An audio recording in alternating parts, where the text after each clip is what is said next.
আসসালামু আলাইকুম ভিউয়ার্স। আজকে আপনাদেরকে দেখাবো 40 ইঞ্চি সাইজের ব্লাউজ কাটিং।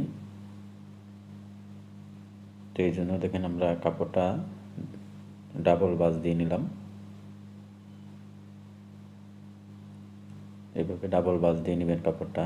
4 বাস কিন্তু হবে না, ব্লাউজে কিন্তু 4 বাস এভাবে প্রথমত দেওয়া যাবে না, ডাবল বাস দিয়ে নিতে হবে, এটা মনে রাখতে হবে। আর বাস দেওয়ার সময় আমাদের বডি কতটুকু আছে তার 4 ভাগের 1 ভাগ এভাবে হিসাব করে নিয়ে তারপরে সাইডে থেকে কাপড় রাখতে হবে। যদি আমাদের কাপড় কম আনা হয় তো সাইডের থেকে হাতা বের করতে হবে। তো আমরা এটা কিন্তু এই চুরি হাতা দিব, তো ওইটাও কাটিং করে আপনাদেরকে দেখাবো যে হাতার মধ্যে বুদাম হবে। তো আমরা এইভাবে 1 ইঞ্চির মতো রেখে নিলাম নিচে ভাঙার জন্য।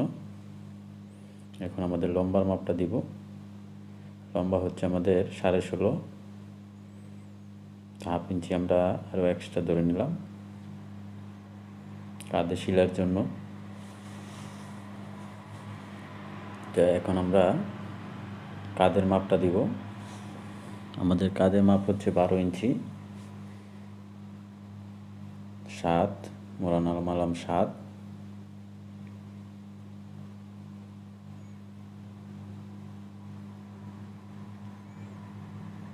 তো এখন আমাদের বডির মাপটা দিতে হবে।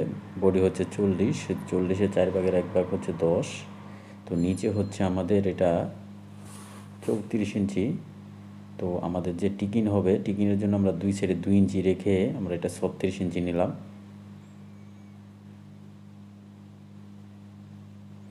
এখন আমরা টিকিনের দাগটা কিভাবে দিব, তো এখান থেকে যতটুকু মাপ আছে তার অর্ধেক হবে, এভাবে ফিতাটা ধরলেও হবে।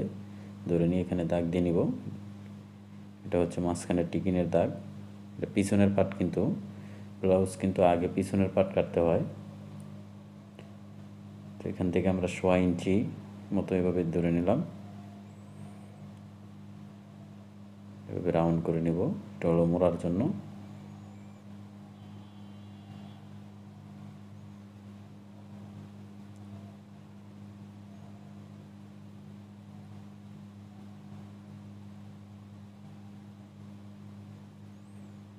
তো এইভাবে আমরা এভাবে কাটিং করে নেব।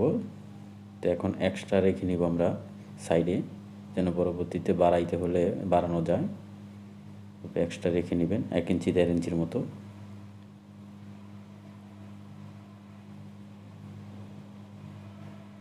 তো আমাদের পিছনের পাটটা কাটিং হয়ে গেছে। তো এখন আমরা সামনের পাটটা কাটিং করব।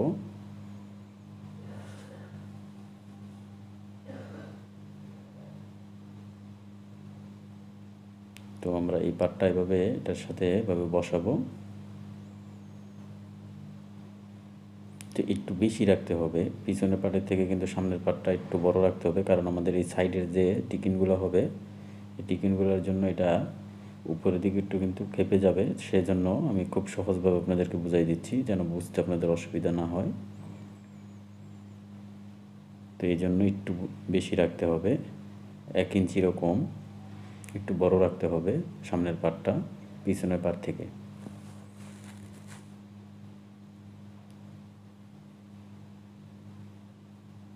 তো এখন আমরা ওইটার মাপে এভাবে কাটিং করে নেব, সেমভাবে পিছনের পাটের মাপে।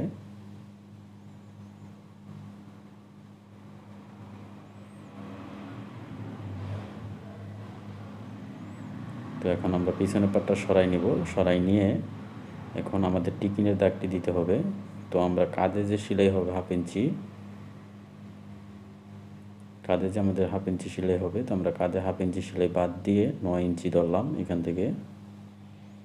থেকে ধরলাম আমরা 3 ইঞ্চি। তো আপনারা 3 ইঞ্চি 3.5 ইঞ্চি নিতে পারেন এখান থেকে। তো এখন আমরা এই দাগগুলো দিয়ে নিচ্ছি, টিকিনের দাগ। মোড়ার এখানেও টিকিন হবে এভাবে, মোট 4টা টিকিন কিন্তু হয়। তো এখান থেকেও এভাবে একটা টিকিন হবে। কোনো সূত্র মতো কোনো কিছুর প্রয়োজন নেই, আপনারা সহজভাবে এভাবে কাটিং করে নিলেই হবে। তো আমরা এই মাঝখান থেকে 2 ইঞ্চি, মাঝখান থেকে এভাবে 2 ইঞ্চি, মাঝখান থেকে 2 ইঞ্চি দূরত্ব টিকিনের দাগগুলো দিব। মাঝখান থেকে 2 ইঞ্চি দূরত্বে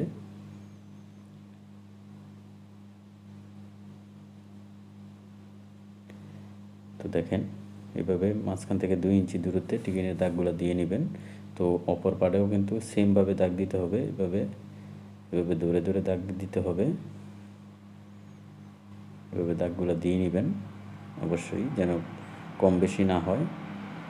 এবং কি টিকিনের দাগ সাইডের যে টিকিনটা হয়, সাইডের টিকিনের দাগটাও দিয়ে নিতে হবে, যেন উপরে নিচে না হয়। এক সাইড উপর এক সাইড নিচে যেন না হয়, যেন দাগটা দিয়ে নিতে হবে। এবং কি নিচের দাগটাও এভাবে দিয়ে নিতে হবে। তো এইভাবে ভিউয়ার্স সামনের পার্ট ও পিছনের পার্ট এভাবে কাটিং করতে হবে। তো এখন আমাদের হাতাটা কাটিং করব। তো যেহেতু আমাদের দুইটা হাতা একসাথে আমরা কাটিং করব, সেজন্য আমরা পুরোটা কাপড় এভাবে 4 ভাঁজ করে নিলাম। তো এটা কিন্তু চুরি হাতা, একদম ফুল হাতা আর কি, ফুল হাতার থেকে একটু বেশি। অনেকেই হাতার এখানে দেখবেন যে কুচি, আগে এই হাতাটা খুব চল ছিল, যে কুচিটা কুচি হয়ে থাকতো। আমাদের হাতার মুখের দিকে কুচি হয়ে থাকতো অনেক কাপড়। এটা হলো চুরি হাতা, চুড়িদার সালোয়ার যেরকম এরকম হাতা। তো এই হাতাটা অনেকেই এখন পরে, আবার অনেকে পরে না। তো আমরা আপনাদেরকে দেখাই দিচ্ছি যে এই হাতাটা কীভাবে কাটিং করতে হবে। আর সেলাইটা কিন্তু চুড়িদার সালোয়ার যেভাবে সেলাই করেন পায়ের মোহরের এখানে, তো হাতার মোহরিটা এইভাবে সেলাই করলেই হবে। আর টিপ বুদাম লাগাই দিবেন অবশ্যই। তো আমাদের হাতার মোহরি হচ্ছে 7.5 ফিটিং মাপটা। ফিটিং মাপটা এখানে টিপ বুদাম লাগাইতে হবে।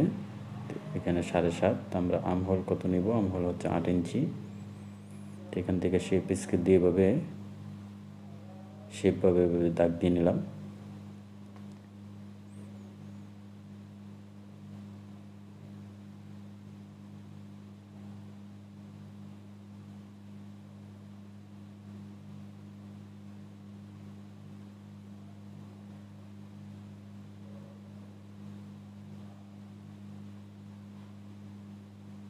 তো ভিউয়ার্স আমাদের কিন্তু হাতাটাও কাটিং হয়ে গেছে।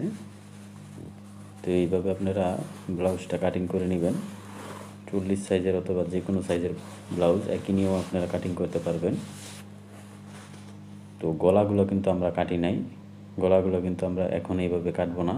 আমরা গলাগুলো ফিউজিং দিয়ে, যে গলার যে কাগজ পেস্টিং আছে ওইগুলো দিয়ে কেটে তারপরে কাপড়ের সাথে বসায়া সেলাই করব। তাহলে গলাটাও সুন্দর হয়, দেখতে সুন্দর হয় এবং কি হার্ড হয়ে থাকে সুন্দরভাবে। তো আপনারা অবশ্যই, যারা আমার নিয়মিত দর্শক আছেন তারা অবশ্যই দেখছেন যে গলা কীভাবে কাটিং করতে হবে, অথবা না দেখলে আপনারা দেখে নিতে পারেন, ওই ধরনের ভিডিও দেওয়া আছে। তো ভিউয়ার্স আজকে এই পর্যন্তই। সবাই ভালো থাকবেন। আল্লাহ হাফেজ।